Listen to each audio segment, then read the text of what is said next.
Este bloque se hubiera podido llamar Leadership.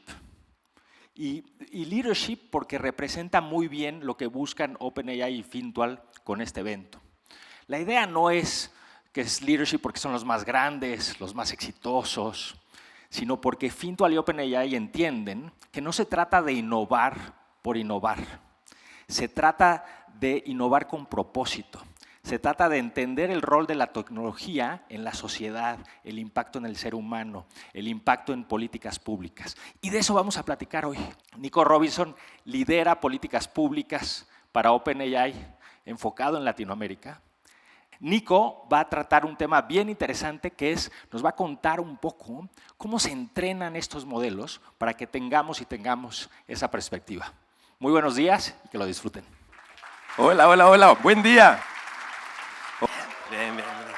Bien, ahí esa energía de las 9 de la mañana. Bienvenidos, sala llena, qué bien, fantástico. Yo soy Nico Andrade, soy el director, como decían, de políticas públicas, de alianzas, de OpenAI aquí en América Latina.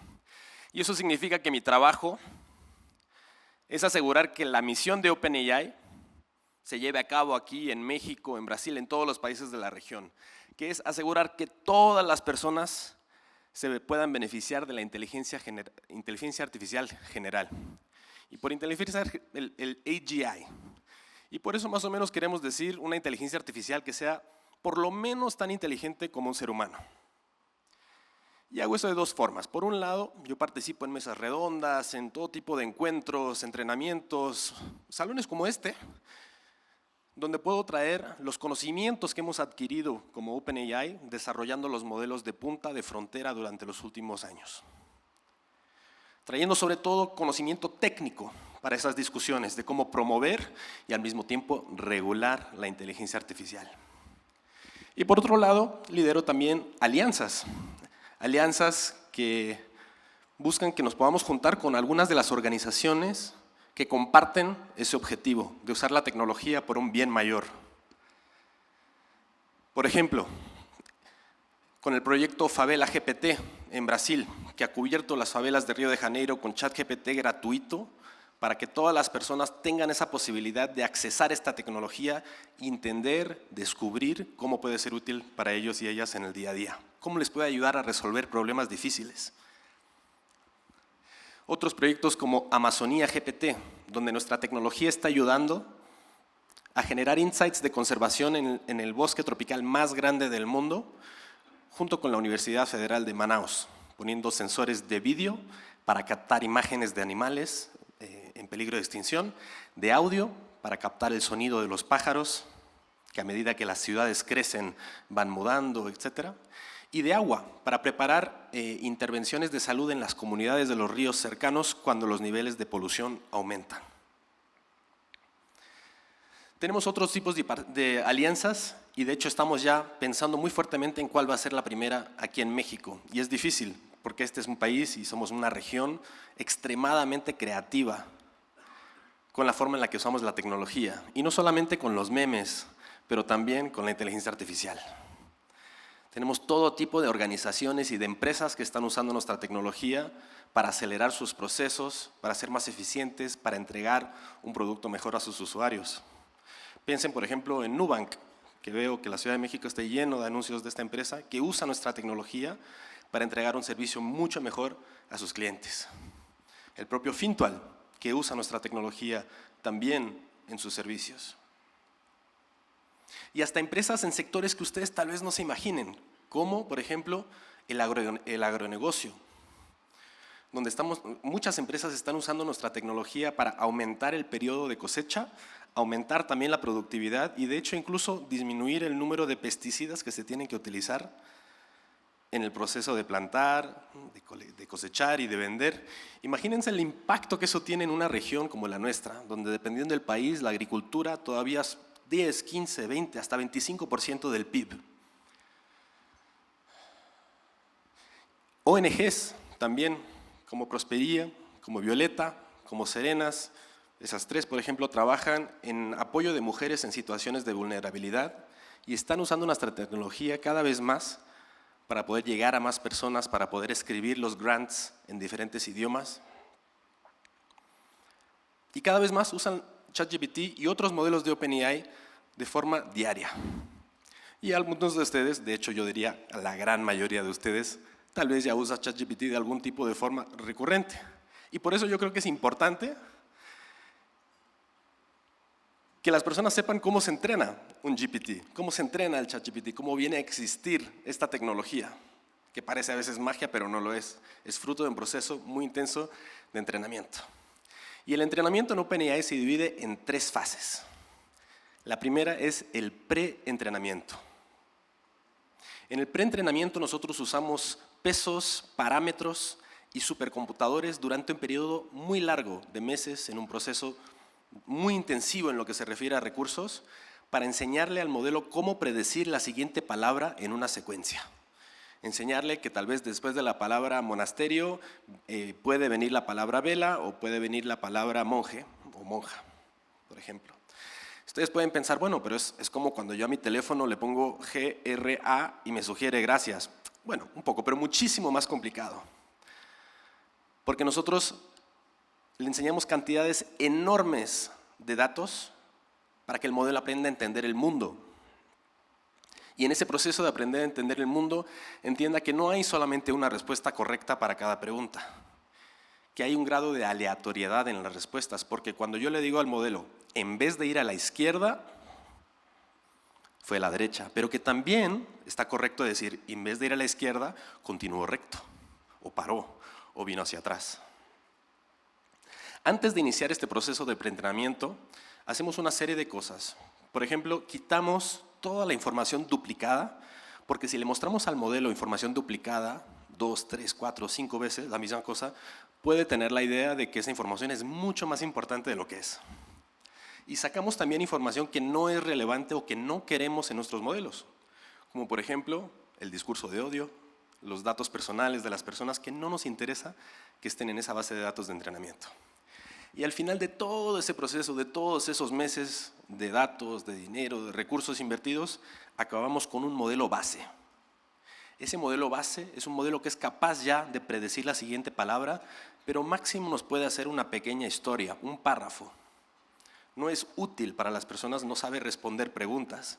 Si yo le digo, hazme una historia sobre una princesa, me va a decir, y un príncipe, y un lago, y una rana, y un beso. Y ya. Y por eso nosotros tenemos una segunda fase de entrenamiento del GPT que se llama post-entrenamiento. En esta fase pasan algunas de las cosas más interesantes en el entrenamiento de un GPT. Por ejemplo, usamos una técnica llamada Reinforcement Learning and Human Feedback, donde seres humanos le muestran al GPT cuál es una respuesta buena, cuál es una respuesta no tan buena, cómo ser útil al usuario, cómo responder una pregunta y entregar contenido relevante con relación al prompt. Pero también hacemos 2 cosas muy interesantes. La primera es que incluimos salvaguardas en ese modelo. Salvaguardas que impiden que el modelo produzca contenido que va en contra de nuestras políticas. Por eso, si ustedes le han pedido al modelo que haga alguna cosa que va en contra de nuestras políticas, muy probablemente el modelo se negó de forma muy amable, pero se negó. Y de hecho, tenemos aquí uno de los especialistas en crear esos modelos de seguridad, esos salvaguardas, que está aquí y además es mexicano. Y la segunda cosa que hacemos es aumentar la diversidad en las respuestas con relación al prompt. ¿Qué significa esto, Nico? Significa que si todo el contenido que utilizamos como seres humanos, todo el contenido que hemos creado durante los últimos 100, 200, 300 años, refleja una forma de vivir, un conocimiento que es mayoritariamente masculino, mayoritariamente de personas blancas y mayoritariamente está en inglés, le decimos al GPT que cuando alguien pida contenido, por ejemplo una imagen, tiene que ser más diverso. O sea, aunque todas las personas que tú hayas visto en tu modelo de entrenamiento, en tu contenido de veterinarios, por ejemplo, son personas blancas y hombres, los veterinarios no solamente son hombres, ni tampoco son todos blancos. Y yo les invito a que ustedes agarren el GPT después de esta sesión y le pidan un contenido, tal vez una profesión, como ingeniero, como doctor, como presidente, que durante la historia humana a veces ha sido reflejada mucho más como una profesión masculina y no femenina. Y cuando llegamos al final de este proceso de de post-entrenamiento, post-training, queda una fase un poco más corta, un poco menos intensiva en lo que se refiere a recursos, que se llama afinamiento, fine-tuning. Y pueden pensar en el afinamiento como darle clases adicionales en una materia específica a un alumno. En esas clases adicionales le damos conocimientos refinados sobre algunos tópicos, sobre algunas informaciones que nos interesa, habilidades que tenga, por ejemplo, conocimiento de matemática, conocimiento de química avanzado. Y también tenemos los Red Teams, que ustedes deben conocer bien como comunidad técnica, y algunos otros procesos que permiten que nuestros equipos entiendan si el modelo está entregando o no el contenido que las personas quieren y lo vaya refinando poco a poco. Además, ustedes pueden entrar en las configuraciones en 4 clics y quitar el control, abrir los controles de datos y quitar la información, y les podemos enseñar a hacer eso en los modelos de después. Perdón, después de esta sesión en la parte de afuera. Ahora, nosotros estamos seguros de que esta tecnología va a continuar creciendo a un ritmo muy rápido, que la adopción va a crecer, que los costos van a disminuir, sobre todo en lo que se refiere a la API. Pero no significa que no hayan preguntas importantes, difíciles, que tenemos que enfrentar no solamente como empresas de tecnología o como empresas de IA, pero como sociedad. Temas como, por ejemplo, la lengua y la cultura, que le importan mucho a las personas y está bien que nos importe. ¿Cómo un modelo de inteligencia artificial puede replicar pequeñas sutilezas en nuestro idioma, hablar bien nuestro idioma, entender nuestra cultura, nuestras muchas culturas que existen en la región, las muchas culturas que existen aquí dentro de México? Y es por eso que creo que alianzas como la que hicimos en OpenAI con el gobierno de Islandia son extremadamente importantes. Si ustedes han visto islandés, no solamente es una lengua muy difícil, pero tienen su propio alfabeto. Y lo que el gobierno hizo es darse cuenta de algo muy importante. La única forma de que un modelo mejore la forma en la que habla un cierto idioma o entiende un cierto contenido es mostrándole mucho más contenido que esté en ese idioma. Y alianzas como esas que preservan los idiomas en la era de la inteligencia artificial son extremadamente importantes. ¿Qué pasa, por ejemplo, con el futuro del trabajo? Un tema que nos afecta a todos los que estamos aquí, a nuestras familias, a nuestros hijos. Ayer una colega mía presentó datos interesantísimos que muestran cómo el mercado de trabajo viene transformándose hace mucho tiempo, hace 100 años o más. Pero sí, con la inteligencia artificial esa transformación va a continuar, tal vez de forma más acelerada, pero todavía estamos midiendo. Yo he leído muchos artículos muy interesantes en las últimas semanas sobre cómo esa transformación no necesariamente está conllevando una pérdida de empleos en muchos lugares o en muchas industrias. Y si lo pienso, tiene sentido. Todo el equipo de OpenAI vino aquí a Ciudad de México en un avión o en varios aviones que saben volar solos, tienen piloto automático, pero nosotros seguimos poniéndole 2 o 3 pilotos a cada avión. Vivimos y trabajamos y hacemos eventos en edificios que fueron diseñados con computador, pero que siguen teniendo arquitectos, siguen teniendo ingeniero civil y otras profesiones relacionadas a la construcción. Yo entiendo que puedo comprar una silla de una fábrica o que puedo comprar una silla de un artesano y que no necesariamente son mutuamente excluyentes. Así como creo que todos entendemos que yo puedo llegar a la casa y hacer una clase de guitarra en un vídeo online y eso no quita que cuando tenga un poco más de tiempo pueda hacer una clase de guitarra con un profesor. Tal vez uno de los ejemplos más interesantes viene de los Estados Unidos, donde hace mucho tiempo ya existe la tecnología para que para que los camiones puedan manejarse solos. Y aún así, una de las profesiones en mayor demanda, es conductor de camión. ¿Qué pasa con el mundo de la educación? Otro que nos afecta a todos, a nuestros hijos, a nuestras familias, no solamente de jóvenes, de universidades, pero también de adultos que quieren ganar una nueva habilidad, aprender nuevos skills, lo que a veces se llama reskilling. Yo estoy convencido que estamos en un momento parecido a cuando se inventó la calculadora, donde los profesores, sobre todo los profesores de matemáticas, estaban muy enojados porque no sabían cómo esta tecnología iba a integrarse en su sala de aula. pero hoy en día asumimos que las personas tienen acceso a una calculadora. Y ese es el punto importante, porque como seres humanos somos capaces de resolver problemas muchísimo más complejos. Piensen en muchas personas de nuestra región, aquí en América Latina, en México, en Brasil, en muchísimos países, que no podían accesar, después de su educación, trabajos porque no hablaban inglés, por ejemplo, y cómo esta tecnología puede transformar eso. La gran verdad es que en el campo de educación, por lo menos en Estados Unidos, y yo diría que aquí sería parecido o más, 75% de las personas que están estudiando quieren tener algún entrenamiento, conocimiento de IA, y apenas 25% de las universidades están ofreciendo ese tipo de entrenamiento, de contenido. Hay un último punto que creo que es importantísimo, que es el de regulación. De hecho, estamos en el panel hoy de Rules, Regulation.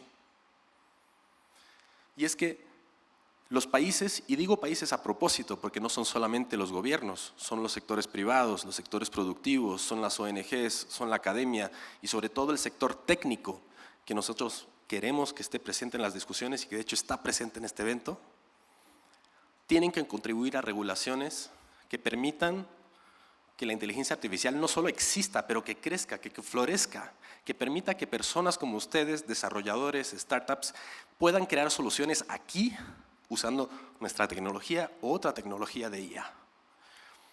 Porque las inversiones de inteligencia artificial son muy grandes y por lo tanto solo van a ser hechas en países donde exista un ambiente regulatorio adecuado para ello.